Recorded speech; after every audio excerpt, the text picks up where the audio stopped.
Hello all my dear pupil teachers.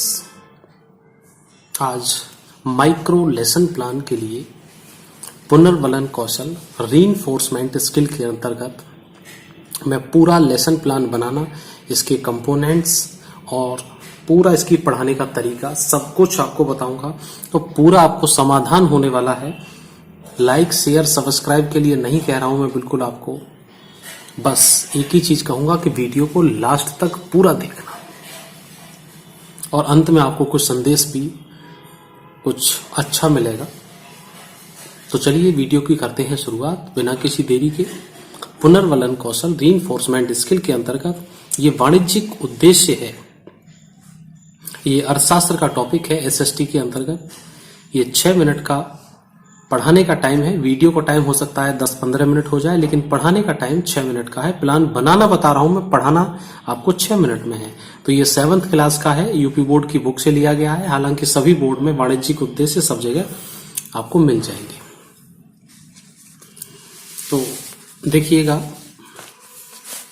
इसमें प्रश्न का निर्माण करने से संबंधित प्रश्न कैसे लिखे जाएंगे, लिखने का तरीका क्या होगा, कंपोनेंट्स क्या होंगे, सब कुछ आपको मैं बताने वाला हूं।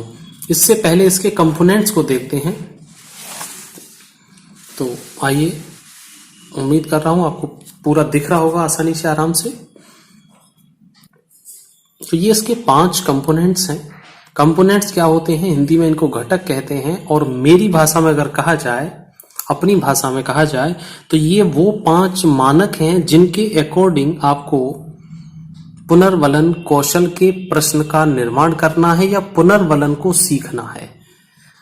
पुनर्वलन होता क्या है मैं आपको बता दूं। पुनर्वलन का मतलब होता है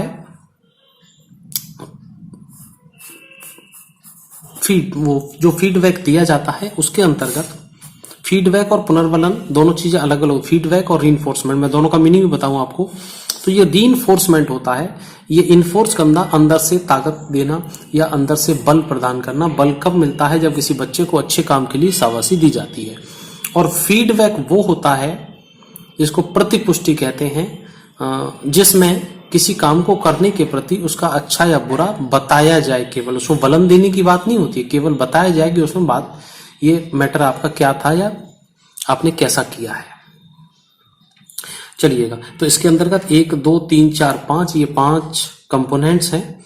तो पहला है शाब्दिक धनात्मक पुनर्वलन, शब्दों से और सकारात्मक पुनर्वलन देंगे। तो इसमें स्वीकारात्मक वचन का प्रयोग, हाँ आपका जवाब ठीक है, छात्रों का उत्साहवर्धन भी करेंगे। ये 2 तरीके से होता है। अशाब्दिक धनात्मक पुनर्वलन, इसमें शब्द नहीं होंगे, कोई भाव भंगिमा या किसी सिर हिलाकर जैसे भी है, तो ये धनात्मक पॉजिटिव में रहेगा। भाव भंगिमा का प्रयोग करेंगे, फेस एक्सप्रेशन दे सकते हैं या कोई शरीर का संचालन करके हाथ से दे सकते हैं, सिर हिलाकर दे सकते हैं। छात्रों के ठीक उत्तरों को श्यामपट्ट पर लिखना। कभी कभी कोई इंपॉर्टेंट पॉइंट हो या कुछ लंबा सा हो जो छात्रों को समझने में, सीखने में इंपॉर्टेंट हो, उसको आप ब्लैक बोर्ड पर भी लिख सकते हैं। तीसरा आता है ऋणात्मक शाब्दिक पुनर्वलन। ये नेगेटिव रीइंफोर्समेंट होता है, ये शब्दों के द्वारा होता है। जैसे कभी किसी टीचर को अगर कोई बालक किसी प्रश्न का उत्तर गलत देता है तो वो शाब्दिक तौर पे कहता है, नहीं तुम्हारा आंसर बिल्कुल गलत है, इस तरह का। ऋणात्मक अशाब्दिक पुनर्वलन, इसमें सिर हिलाकर बालक को अस्वीकृति दी जाती है कि जैसे मना करने के उद्देश्य से कि वो आपका आंसर गलत है, कि सहयोग का अभाव हो जाता है। सही पुनर्वलनों का प्रयोग करना है। तो ये 5 कंपोनेंट हैं। इन 5 कंपोनेंट के अकॉर्डिंग प्रश्न का निर्माण करते हैं और देखते हैं कैसे प्रश्न बनाए जाते हैं। तो पूरा लेसन प्लान समझना है तो मैं फिर कह रहा हूं कि वीडियो को लास्ट तक देखना, स्किप मत करना बिल्कुल भी, क्योंकि कभी भी इंपॉर्टेंट बात निकल सकती है। इस वीडियो को देखने के बाद आपको कोई भी दूसरा वीडियो देखने की, गूगल पे सर्च करने की जरूरत नहीं पड़ेगी। बस सीधा सा कॉपी पेन उठाइए और अपना लेसन प्लान बनाना शुरू कर दीजिए। तो वाणिज्यिक उद्देश्य के लिए प्रश्न उन कंपोनेंट्स के अनुसार बनाने हैं। अब देखिएगा, वाणिज्यिक उद्देश्य नाम का टॉपिक आपने लिया, या आप किसी भी क्लास की किसी भी बुक को, किसी भी बुक का मतलब एसएसटी की किसी भी बुक को आप लीजिएगा, उसका 1 आधा पेज करीब पढ़िएगा और उसको क्लास में बच्चों को समझाइएगा और उसी से संबंधित ये प्रश्न है। इसी तरह से प्रश्न आपको भी अपने टॉपिक के अकॉर्डिंग बनाने हैं। जो मैं बनाए हैं वाणिज्यिक उद्देश्य के अंतर्गत वो देखिए। भारत किस प्रकार का देश है, ठीक है। तो यहाँ क्या करना है कि बच्चे उत्तर देंगे भारत एक कृषि प्रधान देश है। तो जैसे बच्चे ने उत्तर दिया कृषि प्रधान देश है, तो आपको कहना है बिल्कुल सही, ठीक है। ये है आपका पुनर्वलन।